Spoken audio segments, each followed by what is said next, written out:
मेरी कॉलेज में जो इमेज थी वो पूरी तरह से खराब हो चुकी थी क्योंकि बिल्कुल लफंडर हो चुका था मैं। फादर ने शुरू से ही मुझे शॉप पे लगाया। शॉप पे मैं साफ सफाई किया करता था, वहाँ पर छोटे मोटे काम किया करता था। मैं दिल्ली आया और दिल्ली आने के बाद मुझे लगा यार अपन तो यूट्यूब से हैं तो इज्जत विज्जत तो होगी। मैं पार्टी में पहुंचा। बहुत बार लोग वही बात लिख देते हैं, तेरी औकात से बड़े सपने देख रहा है तू। तो बोलता है कि तेरे पापा को हम जानते हैं, तू कल भी दुकान पे था, आज भी दुकान पे और कल भी दुकान पे बैठेगा। मैं एक बात जानता हूं, मैं किसी सब्जेक्ट का महारथी नहीं हूं। मैं कोई सब्जेक्ट या फिर कोई चीज अच्छे से नहीं जानता हूं। मैं एक चीज जानता हूं, मैं एक चीज का कलाकार हूं और वो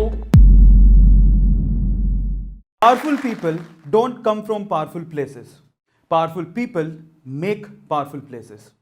गाइस, मैं राजस्थान के एक छोटे से शहर सूरतगढ़ से हूं। आप में से बहुत सारे लोगों ने शायद उस सिटी का नाम भी नहीं सुना होगा। पापा शॉपकीपर हैं, मम्मा हाउस वाइफ है।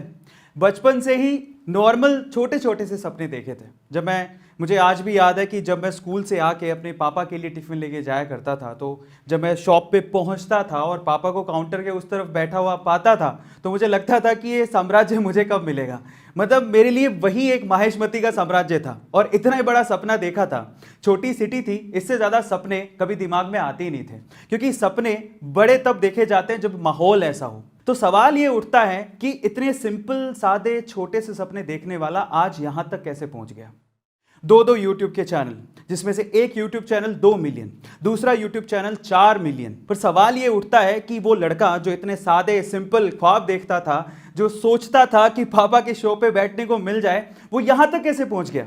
ऐसा कोई सोशल मीडिया प्लेटफॉर्म नहीं है जहां पर A2 मोटिवेशन या फिर अरविंद अरोड़ा के वीडियोस पहुंचे ना हो। आज मैं आपको बताने वाला हूं मेरी स्टोरी में कि मैं यहां तक कैसे पहुंचा। आप जानना चाहते हैं? उसके पीछे का रीजन है लोग। उसके पीछे का रीजन है जब लोग आप पे शक करते हैं, आपकी कैपेबिलिटी पे शक करते हैं और बोलते हैं कि तेरी औकात इतनी है। जब बात औकात पे आती है ना तो इंसान कुछ भी कर जाता है। तो चलो शुरू करते हैं मेरी स्टोरी को। मेरी जिंदगी में पहली बार उंगली की मेरे मामा ने सॉरी मामा, आपका नाम ले रहा हूं, मैं बहुत प्यार करता हूं आपसे। बट द थिंग इज, ये स्टोरी कैसे शुरू होती है मैं आपको बताता हूं। तो फादर ने शुरू से ही मुझे शॉप पे लगाया। शॉप पे मैं साफ सफाई किया करता था, वहां पर छोटे मोटे काम किया करता था। अब बेसिकली हुआ कुछ यूं कि मैं 2 या 3 साल से लगातार शॉप पे जा रहा था। तो एक बार मैं मेरी मम्मा के साथ ननिहाल गए और जब ननिहाल में बैठे हुए थे तो ऐसी बात चलते चलते नानी ने पूछ लिया कि भाई तू क्या करेगा। तो उस टाइम पे मामा ने कहा कि ये तो दुकान ही बैठेगा और कहां जाएगा। तो मैंने कहा आपको कैसे पता। तो बोलता है कि तेरे पापा को हम जानते हैं, तू कल भी दुकान पे था, आज भी दुकान पे और कल भी दुकान पे बैठेगा। हालांकि मुझे भी दुकान पे ही बैठना था, लेकिन वो तो भगवान बन गए यार, मेरा फ्यूचर लिख रहे हैं, मेरा फ्यूचर लिख रहे हैं। अब यहीं से मुझे एहसास हुआ कि ये है मेरी लाइफ की पहली उंगली। मुझे माहिष्मती साम्राज्य चाहिए था पर अब नहीं चाहिए। अब मैंने सोच लिया था कि मैं वापस आऊंगा, पढ़ाई करूंगा, दुकान गई तेल लेने, अब मुझे मेहनत करनी है और मेरे मामा को गलत प्रूफ करना है। पहली उंगली वाली स्टोरी खत्म होती है, मैं बाहर जाने को तैयार था, मेरे मामा को मैं गलत प्रूफ करने को तैयार था। अब होती है दूसरी उंगली, वो मेरे पापा ने की। I am sorry dad, I respect you a lot, but the thing is, अब दूसरी उंगली की कहानी सुनिए। एक्चुअली हुआ कुछ यूं कि मेरा सिलेक्शन हो गया, मुझे बाहर जाना था और मेरे मामा को गलत प्रूफ करना था। लेकिन फादर, अब इनको भी तो मनाना था, फीस कौन भरता। वहां से फादर ने बोला ठीक है, पर बहुत रूडली उन्होंने हाँ भर दी। पर उन्होंने बोला कि मेरे पास पैसे नहीं है तेरे फीस देने के, बहुत ज़्यादा फीस है, मेरे पास पैसे नहीं है। और एक्चुअली उनकी सिचुएशन भी ठीक थी, उनको लोन वोन लेना पसंद नहीं था और 2 बहनें थी, उनकी शादियां करनी थी। तो इन दैट केस यार वो इतनी फीस मेरे लिए, वो भी उनको लगता था कि इंजीनियरिंग का कोई फ्यूचर ही नहीं है, वो कैसे भरते हैं। सो मैंने कहा ठीक है, उसको भी मैं कुछ जुगाड़ करता हूँ। मेरे भैया हैं, उनके सजेशन के बाद मैंने एक एजुकेशन लोन लिया और एजुकेशन लोन लेने के बाद चेक मुझे मिला मेरी पहली फीस का। और जिस रात को मुझे जाना था उस बस की टिकट भी थी मेरे हाथ में। तो अब ये जो इंसिडेंट है बेसिकली मेरे फादर की उंगली करने का है। तब हुआ कुछ यूँ कि हम लोग बस स्टैंड पर खड़े हैं और मेरे फादर लगा भाई आने वाली है बस, थोड़ा और समझा लेता हूँ शायद रुक जाए। सो इन दैट केस पापा ने मुझे बहुत प्यार से बोला, जब 5 ही मिनट रह गए थे बस आने में और मैं अपना लगेज वगेज लेके खड़ा हुआ था। पापा साथ नहीं जा रहे थे, मैं अकेले ही जा रहा था और पहली बार जा रहा था इतने बड़े शहर जयपुर में, बहुत छोटी सिटी से निकल के। सो फादर बोलते हैं कि बेटा मेरी बात सुन, बहुत प्यार से बोला, मतलब वहां पे साम और दाम छोड़े नहीं उन्होंने। बोला कि देख बेटा, अभी तो अगर तू घर चलता है तो ये टिकट के 125 रुपए का नुकसान होगा, और अगर तू नहीं गया तो तेरी फीस ये जो दिख रही है ना, जो चेक लेके घूम रहा है, उसका भी नुकसान होगा, क्योंकि इंजीनियरिंग कोई वैल्यू नहीं है और तू कुछ कर नहीं पाएगा, इसलिए चल घर, अभी भी सोच ले। मैंने कहा ये तो मेरी लाइफ की दूसरी उंगली है अब तो उन्हें भी गलत प्रूव करना है। मैंने पापा को साफ साफ बोला, जिंदगी का मेरा डिसीजन है, गिरूंगा तो मैं आप पे ब्लेम नहीं करूंगा, ये मैं आपको वादा करता हूं। अब यहां से क्योंकि मुझे मेरे फादर को गलत प्रूफ करना था कि भाई वो जो बोल रहे हैं कि इंजीनियर कुछ नहीं कर सकता, इंजीनियरिंग से कुछ उखड़ता नहीं है, कुछ नहीं होता, अब यहां से मुझे आगे आने वाली जिंदगी जीनी थी। मैंने पहले साल बहुत मेहनत की, हिंदी मीडियम से पढ़ा हुआ था, लेकिन आपको पता है इंजीनियरिंग की सारी जो किताबें होती है वो इंग्लिश में होती हैं। सो एग्जाम्स दिए, बहुत मेहनत की, और पहले साल में 74-75% से मैंने अपना फर्स्ट ईयर कंप्लीट किया। लेकिन सेकंड ईयर तक आते आते भाई को हवा लग गई। अब भाई को हवा लग गई, भाई है ना अफरा तफरी कर रहा है, बाइक वाइक ले ली थी, इधर उधर घूम रहा है, कॉलेजेस में ध्यान नहीं है, पढ़ाई में ध्यान नहीं है। अब ये भी भूल गया था उस टाइम पे कि भाई मैंने एजुकेशन लोन लिया हुआ है, ये भी भूल गया था मुझे मेरे मामा को जवाब देना है, मेरे पापा को जवाब देना है, जो कि ये तो सोच के बैठे हुए हैं कि इंजीनियरिंग के बाद भी हमारे सिर पे आके बैठेगा। अब यहां से एक बहुत ही इंपॉर्टेंट इंसिडेंट हुआ मेरी लाइफ में, और वो ऐसा था जिसने शायद मेरे माइंड को ही बदल दिया था। और वो ये था कि एक्चुअली सेकेंड ईयर में मेरी बैक लगते लगते बची थी। इन दैट केस मैं शाम में खाना खाने जाता था, तो वहां पर मालवीय नगर, जिसको पता हो जयपुर में उनको पता है, सो वहां पर बैठ के मैं खाना खा रहा था। तो वहां पर रात को 9 बजे सन्नाटा ही था। आपको पता है रात को 9 बजे सर्दियों में कौन बाहर निकलता, बैठा हुआ था, तो कुछ और देखने लायक था नहीं। मैंने अपना खाने का ऑर्डर कर दिया, तो सामने एक फैमिली बैठी हुई थी, और फैमिली में एक बूढ़ी माँ थी, और उसका हस्बैंड था, और उनका एक बेटा था। और वो बेटा एक्चुअली ऑलमोस्ट 40 साल का था। अगर मैं आपसे सवाल पूछूं कि अगर ये दंपत्ति और ये फैमिली बैठी हुई है, और इनमें से अगर किसी को होटल में जो बिल आने वाला है वो पे करना है, तो किसको पे करना होगा? आप में से ज्यादातर लोग पक्का ये बोलेंगे कि वो उस बेटे को पे करना चाहिए। 40 साल का बेटा कमाता होगा, अपने माँ बाप के लिए इतना तो कर ही सकता है।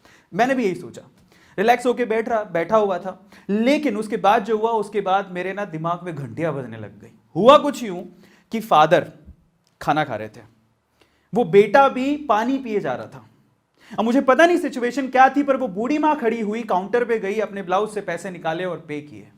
मैं नहीं जानता उनकी सिचुएशन क्या थी, लेकिन वहां से घंटी जो दिमाग में बजी वो ये कि अरविंद अरोड़ा, अगर तेरी यही हालत रही तो एक दिन तू भी किसी अच्छे होटल में अपने माँ बाप को खाना नहीं खिला पाएगा। निकल बाहर और कुछ कर। वहां से सेमेस्टर में मेरी बैक लगी थी। मेरी कॉलेज में जो इमेज थी वो पूरी तरह से खराब हो चुकी थी, क्योंकि बिल्कुल लफंडर हो चुका था मैं। क्लास में मेरे साथ कोई बैठता नहीं था।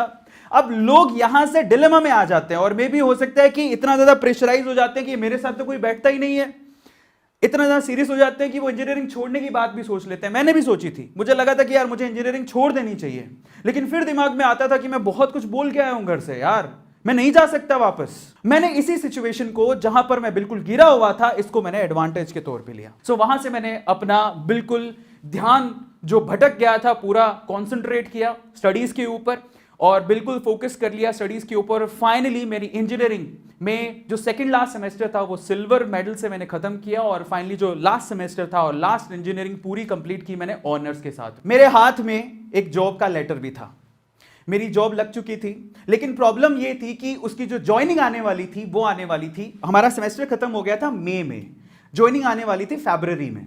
सो मेरे पास बहुत लंबा समय था। मैं क्या करता, था ही नहीं कुछ करने को, तो मैंने वहां से जॉब करनी शुरू की। एक कॉलेज में जॉब पकड़ी, और मेरी पहली जॉब एक्चुअली, ये बात है सितंबर की, फरवरी में मेरे को जॉब का लेटर आने वाला था, लेकिन सितंबर में मुझे जरूरत पड़ रही थी पैसों की, और मैं चाहता था कि यार मैं घर से कम पैसे ना मांगू। तो मैंने अपनी पहली जॉब शुरू की 11,000 रुपए में। इनफैक्ट वो 10,400 रुपए ही थे। वहां से मैंने पहली जॉब शुरू की, दूसरे कॉलेज से ऑफर आया, वहां से 20,000 का ऑफर आया। फिर मेरे को एक इंस्टीट्यूट का ऑफर आया कि तुम हमारे साथ जुड़ो। मैंने वहां पर ज्वाइन किया। वहां पर भी क्योंकि मेरे पास एक चीज थी वो बहुत खास थी, वो था पढ़ाने का तरीका, बोलने का तरीका, कम्युनिकेशन। वो बहुत इंपॉर्टेंट चीज थी मेरे पास। मैं ये नहीं कहता हूं कि मुझे किसी सब्जेक्ट की नॉलेज है।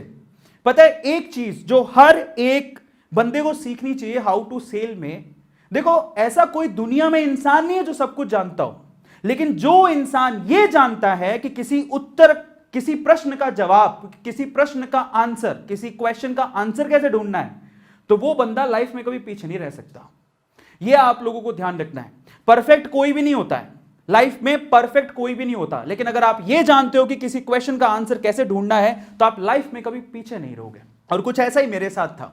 सो फाइनली वहां से मेरी जर्नी, एक दूसरे इंस्टीट्यूट से मुझे कॉल आता है और वो कहते हैं कि चलो हम आपको एक फ्रेंचाइजी देते हैं। तब बहुत गेट का एक नामी इंस्टीट्यूट था कि आपको फ्रेंचाइजी लेके जयपुर से सीकर जाना है। मैं जयपुर से सीकर आ गया। शुरू में आप बिलीव नहीं करेंगे कि मैं पोस्टर खुद कॉलेज में जा जाके रात में चिपकाया करता था, सुबह जॉब करता था और शाम को क्लासेस लेता था, बाहर से फैकल्टीज आती थी। ऐसे करके वो इंस्टीट्यूट 2 साल के अंदर लगभग 250 बच्चों के साथ बराबर खड़ा हो गया। बहुत अच्छे तरीके से, एकदम ऐसे लगा कि हाँ मेरी लाइफ सेट हो गई है। लेकिन फिर से लाइफ में अप्स आते हैं तो पक्का मेरी लाइफ में डाउन्स तो जरूर आते हैं। लेकिन अब तक मैं ये बात समझ गया था कि अगर मेरी लाइफ में कहीं डाउन टाइम आएगा तो इसका मतलब ऊपर वाले ने कुछ बड़ी चीज रखी है मेरे लिए, वो मुझे कुछ बड़ा देने वाला है। क्योंकि हर बार जब भी मैं गिरा तो इस लेवल से उठा के लोग देखते रह गए। ये मेरे साथ हमेशा होते आया था। तो मेरे साथ फिर से एक बुरे दिन शुरू हुए। मेरे पार्टनर ने बोला कि अब हम इंस्टीट्यूट को चलाएंगे, तुम जाओ। धोखा, मतलब वो बोला कि, मतलब मुझे बिलीव ही नहीं हुआ। वो कहता है कि अब हम चलाएंगे इस इंस्टीट्यूट को, तुम जाओ, तुम्हें अगर कहीं और फ्रेंचाइजी लेनी है। क्योंकि वो इंस्टीट्यूट काफी अच्छा स्टैंड हो गया था। अब मैं तो डिलेमा में था। अब अजीब सी बात हो गई थी लाइफ में, अब मैं क्या करता मुझे समझ ही नहीं आ रहा था। उन्होंने मुझे कुछ पैसे दिए और बोले कि अब यहां से जो कमाई होगी उसका कुछ परसेंटेज आपको दे दिया जाएगा, अब आपको यहां पर रहने की जरूरत नहीं है। मैं कुछ अपोज करता भी तो मुश्किल था मेरे लिए, क्योंकि वो मैं उस टाइम पे अकेला था, इतना पावरफुल नहीं था, वो लोग बहुत पावरफुल थे। पर मैंने एक बात सोच ली, जिंदगी में ना एक चीज आप याद रखो, लोग आपको आपकी औकात बताएंगे, आपको चैलेंज करेंगे, उसको ध्यान से सुनो, अपने दिमाग में डाल लो उसको, जवाब कभी पलट के मत देना। क्योंकि जिस दिन आपने जवाब दे दिया ना, आप ना उस ऊंचाई तक नहीं पहुंच पाओगे जहां पर ऊपर वाला आपको पहुंचाना चाहता है। मैंने चुपचाप उसकी बात सुनी। मैंने उस दिन फैसला किया कि मैं, ये बोल रहा है छोड़ने को, मैं छोड़ दूंगा। अब उसने जो मेरे पार्टनर ने पैसे दिए थे, अब मैं थोड़ा और पीछे लेके चलता हूं। वो इंस्टीट्यूट ऑलमोस्ट 6 महीने में बंद हो गया। उसने कहा था हम चलाएंगे तो इंस्टीट्यूट 6 महीने में बंद हो गया। एंड फाइनली मैं भी सड़क पे आ गया था, क्योंकि मेरे पास अब बचे थे मात्र 8,000 रुपए। किराया था 10,000 रुपए भरने थे, पैसे थे ही नहीं। जिंदगी ने कहा बहुत हो गया आध्यात्म बेटा, उठो, जिंदगी में आगे पुरुषार्थ भी करना पड़ता है। तो मैं उठा वहां से और उठ के बाहर निकला, क्योंकि अब किराया देना है, नहीं तो मकान मालिक बाहर निकाल देगा। पापा से मांग नहीं सकते, क्योंकि उनको तो पहले ही जवाब दे के आए कि जिंदगी में जो कुछ करेंगे, गलत हुआ सही, हम ही उसके जिम्मेदार हैं, आप तो है नहीं। तो ऐसा करके जब निकले हो तो आप किस शक्ल से मुंह दिखाओगे? तो निकलो बाहर, कुछ करो। अपने आप को बाहर निकाला और इतनी शक्ति मैंने अपने अंदर पा ली थी, मुझे लगा था कि यार मैं कुछ ना कुछ तो कर ही लूंगा। मैं बाहर निकला। मैं एक बात जानता हूं, मैं किसी सब्जेक्ट का महारथी नहीं हूं, मैं कोई सब्जेक्ट या फिर कोई चीज अच्छे से नहीं जानता हूं। मैं एक चीज जानता हूं, मैं एक चीज का कलाकार हूं, और वो बोलने का, वो पढ़ाने के तरीके का, और वो मुझे आता था। आपकी लाइफ, मेरे फादर भी कहते हैं इस चीज को, कि आपको जरूरी नहीं है कि बहुत सारी चीजें आए, आपको एक चीज आए, लेकिन उसमें आप परफेक्ट होने चाहिए हो। आप जिंदगी में कभी भूखे नहीं मरोगे, और ये चीज मुझे आती थी। अब मैं निकला बाहर। एक इंस्टीट्यूट था, वहां पे एक डेमो था गेट की। अब मुझे तो गेट की क्लासेस लेनी आती थी, तो मैं वहां पर डेमो देने गया। 2 बार क्लास ली मैंने। 2 बार क्लास लेने के बाद तीसरे दिन वो मुझे बताने वाला था कि बैच चालू होगा कि नहीं होगा। मैं तीसरे दिन जब गया तो वहां पर गुजरातियों के ना, वहां पे, मतलब अगर गुजरात में आप लोग रहे हो तो वहां पे खास बात होती है कि क्लास किसी और की होती है और क्लास किसी और की चल रही होती है। मतलब वो रेंटेड में ही लोग क्लास चलाते हैं, इधर उधर बच्चों को मूव करके, खुद के क्लासरूम्स वहां पे होते नहीं है। तो मैं वहां पर गया, मैंने पूछा कि यार वो कल मैं क्लास लेने आया था, वो कहाँ गया? बोले वो तो गए छोड़ के। तो मैंने कहा ये क्या हो गया, 2 दिन डेमो लिया था, पैसे भी नहीं दिए। तो बोलता है कि वो तो गए, वो तो जाना ही था, बंद हो गया वो। तो मैं उदास हो गया। अब गुजरातियों की बड़ी खास बात है, वहां पर क्या, एक तो वो लोग टैकी हैं, दूसरा वो मेरे, जब मैं डेमो दे रहा था तो वो बंदा मेरे लेक्चर्स को, मेरे कॉन्फिडेंस लेवल को देख रहा था बराबर से। तो जब मैं फाइनली अपना मुंह छोटा करके निकल रहा था बाहर, तो उसने पीछे से आवाज लगाई, बोले कि अरविंद भाई। मैंने कहा हाँ, आपके लिए एक ऑफर है। मैंने कहा क्या? बोले कि अरविंद भाई, मैंने आपके डेमो देखे, अब बहुत बढ़िया पढ़ाते हो, मेरे पास ऑफर है आपको, मुझे पता है कि आपको पैसे चाहिए, मैं आपको पैसे दे सकता हूं। मैंने कहा वो कैसे? बोले आपको पढ़ाना है। मैं पढ़ा लूंगा। मैंने क्या पढ़ाना है? बोले केमिस्ट्री। उनका केमिस्ट्री केमिस्ट्री पढ़े 10 साल हो गए मेरे भाई, अब तो ये भी नहीं पता कि केमिस्ट्री के से शुरू होता है कि सी से, कहां से पढ़ाऊंगा। तो बंदा बोलता है कि अरविंद भाई तुम्हारे डेमो में ना एक चीज देखी है, तुम बहुत बढ़िया पढ़ाते हो, और एक टीचर एक कलाकार के लिए ना सब्जेक्ट मैटर नहीं करता। मतलब अंदर आग भर दी उस बंदे ने, इतना कॉन्फिडेंस तो मेरे को किसी ने, मुझे खुद ने ही नहीं मैंने कभी दिखाया। मैंने कहा ठीक है। उस टाइम पे क्या था कि अब किसके पास केमिस्ट्री पढ़ने जाते, लेकिन एक रिसोर्स था, वो था YouTube। अब यहां से YouTube की एंट्री होती है मेरी लाइफ में। YouTube पे मैंने अलग अलग एजुकेटर्स के जो केमिस्ट्री पढ़ाते थे उनके लेक्चर्स देखने शुरू किए, और उनमें से कोई एक का लेक्चर मैंने पकड़ा, और एक डेमो ही तो तैयार करना था। मुझे लगा कि देखते हैं डेमो के बाद क्या होगा, अगर फाइनल होता है तो मैं कंटिन्यू करूंगा। तो मैंने उसका पूरा का पूरा लेक्चर अच्छे से देखा, अच्छे से दिमाग में उतार लिया, और फिर उसको मेरी जो पढ़ाने की टेक्निक है उससे जोड़ा, और मैं गया डेमो देने। जब मैं डेमो लेके बाहर निकला तो अगले आधे घंटे में टोटल उसमें 15 बच्चे बैठे हुए थे, 14 स्टूडेंट ने वहां पर उस कोचिंग सेंटर में एडमिशन ले लिया। वहां से मेरी लाइफ एकदम फ्लिप करती है।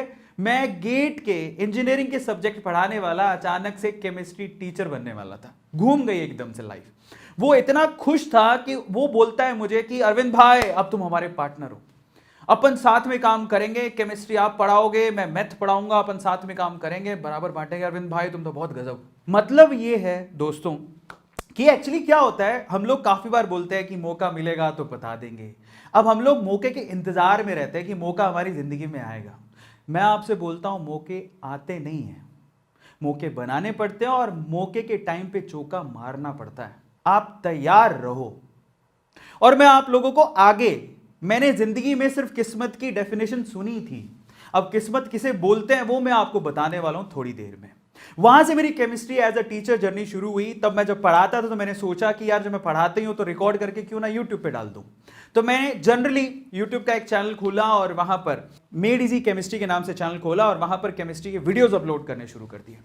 शुरू में कुछ खासा रिस्पॉन्स नहीं आता था, क्योंकि उस टाइम पे क्या था कि यूट्यूब का सीन कुछ ऐसा था कि वहां पर एंटरटेनमेंट के ज्यादा चैनल चलते थे, एंटरटेनमेंट के वीडियो ज्यादा देखे जाते थे, एजुकेशन के कौन देखता था, इतने नहीं देखते थे। बट मैंने कहा ठीक है, क्या फर्क पड़ता है, एक बार डालते हैं। तो धीरे धीरे करके 6-7 महीने के अंदर वहां पर कोई 3 से 4 हजार सब्सक्राइबर्स हो गए, और बेसिकली बोर्ड एग्जाम आए थे तो उसमें काफी ज्यादा वीडियोस मेरे थोड़े पॉपुलर हो गए, निकलने लग गए। सो फाइनली अब मेरी लाइफ की सबसे इंपॉर्टेंट चैलेंज आने वाला है, सबसे इंपॉर्टेंट उंगली आने वाली है, जिसने मुझे यहां तक पहुंचा दिया। वो मेरी लाइफ में एक ऐसी मूवमेंट थी जहां से मैं कंप्लीटली चेंज ही हो गया। एक्चुअली हुआ कुछ यूं था कि YouTube पे काफी अच्छा परफॉर्म कर रहा था, वहां से सिल्वर प्ले बटन जीत चुका था, अच्छा खासा केमिस्ट्री टीचर के तौर पे नाम था। तो टिकटॉक अगर आप लोगों ने सुना हो तो टिकटॉक का उस टाइम पे क्या था, सिर्फ एंटरटेनिंग वीडियोस चलती थी, तो उनको अपना एजुटॉक शुरू करना था, और इसीलिए उन्होंने बहुत सारे अलग अलग यूट्यूब के एजुकेटर्स को इन्वाइट किया एक पार्टी के अंदर, ताकि वो वहां पर टिकटॉक की जो इमेज बन गई थी, सो कॉल्ड इमेज की, वहां पर सिर्फ एंटरटेनमेंट की वीडियोस ही चलती हैं, वहां पर वो एजुकेशन को प्रमोट करने के लिए उन्होंने हमें बुलाया। मैं दिल्ली आया, और दिल्ली आने के बाद मुझे लगा यार अपन तो यूट्यूब से हैं तो इज्जत विज्जत तो होगी। मैं पार्टी में पहुंचा, कोई पूछ ही नहीं रहा। सो फाइनली वहां पर जितने ऑर्गेनाइजर्स थे उनका सबका फोकस टिकटॉक के क्रिएटर्स पे ही था, यूट्यूब वालों पे तो कुछ था ही नहीं। और एक्चुअली मैंने सोचा यार अपन यूट्यूब वाले हैं और इन्होंने स्पेशली बुलाया है एज एन एजुकेटर, शायद ही कुछ रिस्पेक्ट देंगे, कुछ रिस्पॉन्स देंगे। कुछ रिस्पॉन्स नहीं था। मैं तब घुसा एक यूट्यूबर के तौर पे टिकटॉक के अंदर, ताकि मैं टिकटॉक वालों को बता सकूं कि हम यूट्यूबर कम नहीं है। ये चैलेंज लेके मैं घुसा, और तब मैंने वहां पर शॉर्ट वीडियोस क्रिएट करने शुरू किए, और फाइनली टिकटॉक पे जब 7.2 मिलियन फॉलोअर्स मैंने बना लिए तो रातों रात खबर आती है कि भारत सरकार ने टिकटॉक को बैन कर दिया है। मैं टिकटॉक बंद होने के बावजूद भी वीडियो क्रिएट करने बंद नहीं किए। मैंने एक बात अपने आप से बोली कि आज एक दरवाजा बंद हुआ है तो कल 100 दरवाजे खुलेंगे। और ये बात की भनक हमें पहले लग गई थी कि ये लोग थोड़ी शॉर्ट वीडियो के प्लेटफॉर्म को छोड़ देंगे। अब मैं आपको बताता हूं कि किस्मत किसे कहते हैं। टिकटॉक पे काम करते हुए मैं 500 शॉर्ट वीडियोस बना चुका था, मैं तैयार था। और ये बड़े बड़े प्लेयर्स यूट्यूब, इंस्टाग्राम, फेसबुक ये शॉर्ट वीडियोस के लिए प्लेटफॉर्म लॉन्च करने वाले थे। किस्मत क्या होती है पता है? किस्मत होती है, लक किसे कहते हैं मालूम है? लक क्या होता है? जब आप तैयार हो और आपके सामने अपॉर्चुनिटी भी हो। ये दोनों चीजें जब मिक्स हो जाती है तो वही किस्मत कहलाती है। और पहली बार जिंदगी में मैं अपने आप को लकी फील कर रहा था, क्योंकि मैं तैयार भी था 500 वीडियो के साथ, और मेरे सामने एक नई नई अपॉर्चुनिटी भी थी। दोनों मिली और फाइनली रातों रात मेरा YouTube का चैनल जो कि धीरे धीरे चल रहा था, जैसे ही YouTube पे शॉर्ट्स लॉन्च हुआ, वो चैनल सिर्फ 4 महीनों के अंदर 4 मिलियन सब्सक्राइबर्स क्रॉस कर चुका है। और इसे ही कहते हैं किस्मत। किस्मत, अगर आप किस्मत के भरोसे बैठे हो तो आप ये भी सोचो कि शायद किस्मत आपके भरोसे बैठी हो। डायलॉग आपने सुना होगा, किस्मत के भरोसे मत बैठो। सिर्फ ये सोचो कि आप लोग तैयार हो और आपके पास अपॉर्चुनिटी है क्या। दोनों की मिक्सिंग ही लक कहलाती है। फाइनली गाइस, मुझे चैलेंजेस देने वालों से कोई प्रॉब्लम नहीं है। अगर वो लोग नहीं होते तो शायद मैं यहां तक पहुंचता ही नहीं। और आजकल तो मैं अपने आप को ओपनली चैलेंज दे देता हूं। हालांकि मैं देखता हूं चैट में लोग क्या लिखते हैं। बहुत बार लोग वही बात लिख देते हैं, तेरी औकात से बड़े सपने देख रहा है तू। तो मैं उनको एक ही जवाब देता हूं। वो जवाब मेरा ये होता है कि मैं नहीं बदलूंगा अपने सपनों को अपनी सच्चाई से मैच कराने को। मैं बदलूंगा अपनी सच्चाई को ताकि वो मेरे सपनों से मैच कर सके। इस वीडियो के बारे में अपनी राय नीचे कमेंट सेक्शन में हमें बताएं और अपने दोस्तों के साथ ये वीडियो शेयर करना ना भूलें।